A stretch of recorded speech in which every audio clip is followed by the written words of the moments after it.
Nice to meet you too. Okay. Reverend Joel Cowboy Uptegrafft, President of United Samaritans, Universal Life Church. Kenneth Churchill. I'm a national organizer for land rights for homeless people, and I'm very, very familiar with the suffering and the hardship of endless hardship of homeless men and women in the city of Daytona Beach. I am also homeless. I have been for years now. Just started an organization to help homeless and to help veterans, and also drug abuse prevention. I don't make any money off it though. I'm still homeless. I still live in a tent. I still live in the woods. I don't make any money. All the money that I raise does go toward my programs. And you two just met today after introducing. Yes, we did. Well, actually, Michelle, I felt like I met Cowboy on a video that you posted on Daytona Homeless Advocacy, and where Reverend Cowboy does make the point that building a shelter so far away from the downtown area where homeless people are is going to cause hardship, and it doesn't make a great deal of sense. So, Cowboy, you're not going to become a part of this home part? Do you think you'll become part of that? Home? Yeah. Home, H-O-M-E. I'm vice president. Are you? Oh. I'm vice president you guys have of a conversation Well, going. they might take me back in then. You know, Yeah. I got thrown out of home.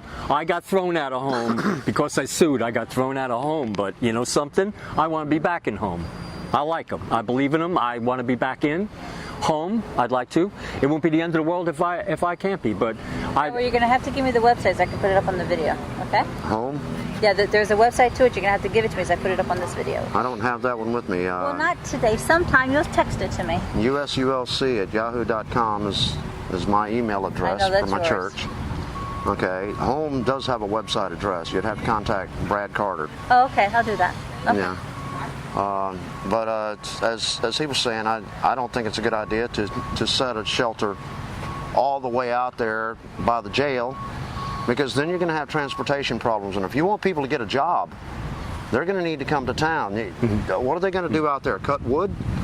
I mean, you know, there's nothing out there for them to do, and we don't want them to sit there and sit around and do nothing. We want people to try to better themselves. That's what it's all about. Yep. But if you put them way out there in the middle of nowhere, you're playing Nazi and you're shipping them out. Right. And the other problem is that, let's say there was a promise of bus voucher tickets to and from the homeless shelter way out there in the boondocks. Let's say the city promised vouchers. Well, what if they don't deliver on the vouchers?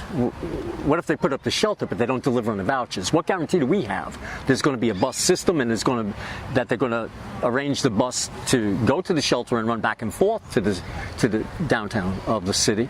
What guarantee is there for that? And suppose, yeah, go and ahead. what if these vouchers disappear? What if they never really happen? So you've got a shelter built out there and nobody can get to it? And suppose you limit the time they can stay there, sort of like Orlando does. You're limited to 15 days because you're expected to get a job within the 15 days. At least they're in downtown. But, okay, so your 15 days goes up and you're stuck out there in the middle of the boonies and you got no way to get back to town. Yeah. You know, even more displaced than you were before. and then, you know, now it's better than nothing. It is better than nothing. It's better than what we have out here. I mean, we're out in the rain. I mean, at least I have a tent. But some of these people out here don't even have that. You know, and they're forced to go over there under that gazebo. And if the police catch them here after dark, they're subject to arrest. What is that? Come on. You don't have a place to go. You're trying to get out of the rain. You're subject to arrest for trespass. And you're a citizen of the United States. So A trespasser in your own nation, in your own country. Good. Some of them are veterans, American veterans.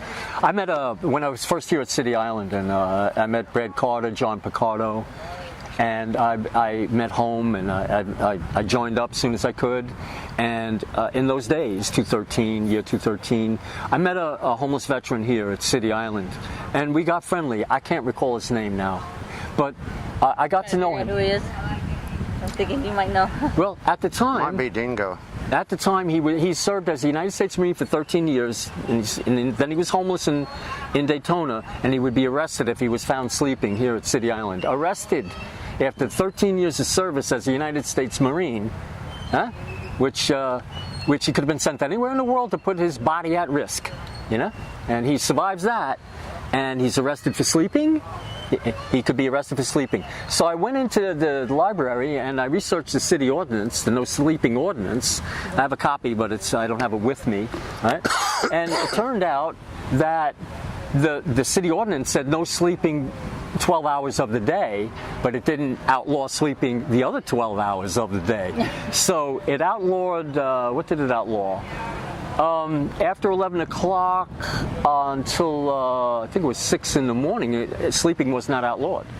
Only 12 hours of the business day, call it, was outlawed. But the police enforced the law as if the ordinance stood for 24 hours of the day. They didn't inform the homeless people that it was a 12-hour ordinance, right? So I photocopied it. I came out and met with members of Home out there, Brad Carter in particular. I gave him a copy, and Brad said, "You mean we could put a copy of this ordinance in our back pocket and go to sleep right over there?" And I said, "Yes, you can. Between the hours of this and that, you know, the right 12-hour section of the day. Yes, you can."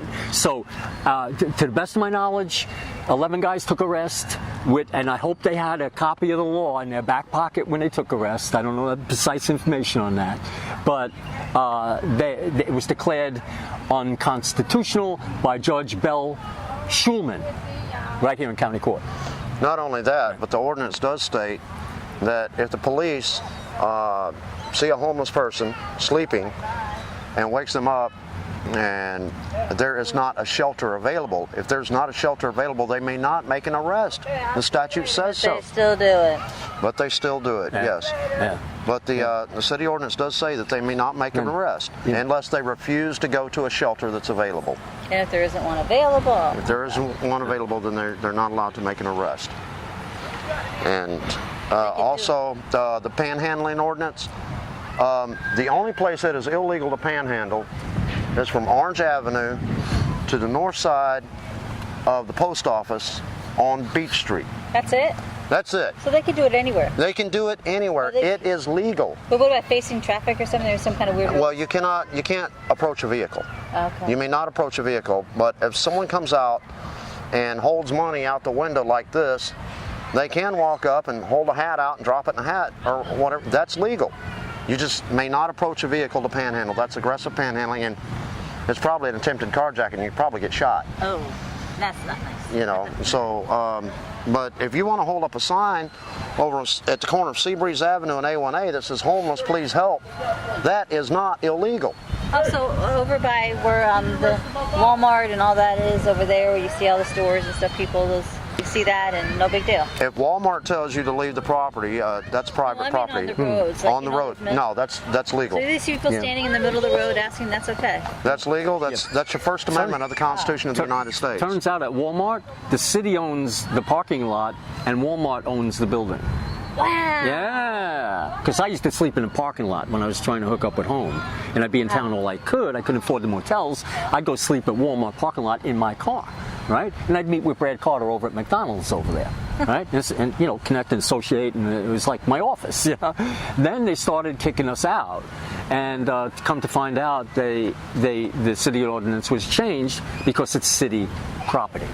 So Walmart no longer had authority over who sleeps in the Walmart parking lot. Now that included cross-country campers and, you know, people that were traveling the country used to stay at Walmarts all over the country, right? And that went away here in Daytona. They couldn't do it anymore.